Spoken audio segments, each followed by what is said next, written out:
எவ்வளவு பணம் சம்பாரிச்சோம், எவ்வளவு வெற்றிகளை கொடுத்தோம், உழைப்பு ஒன்று தான். ஸோ அதான் கஷ்டத்தை எவன் ஒருவனுக்கு கடவுள் அதிகமாக கொடுக்குறானோ ஆயுசு அவங்களுக்கு அதிகம்னு அர்த்தம். அதை நிச்சயமாக நான் நம்புகிறேன்.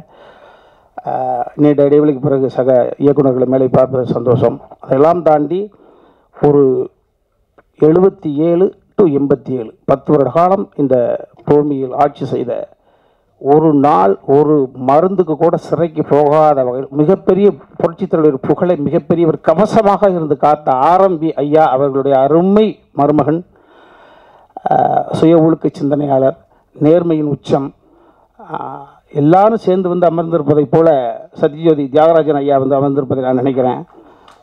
இங்கே எம்ஜிஆர் நீங்களே, ஆரம் வீரப்பன் ஐயாவும் நீங்களே, எல்லோரும் நீங்களே. மகிழ்ச்சி ஐயா. எனது மகன் உமாபதி இயக்குநராக பரிமளிக்கக்கூடிய இந்த விழாவிலே நீங்கள் வந்து அமர்ந்திருப்பது, இவ்வளவு நேரம் அமர்ந்திருப்பது, நான் கூட நினச்சேன் பேசிட்டு கூட நம்பிடலாம்னு.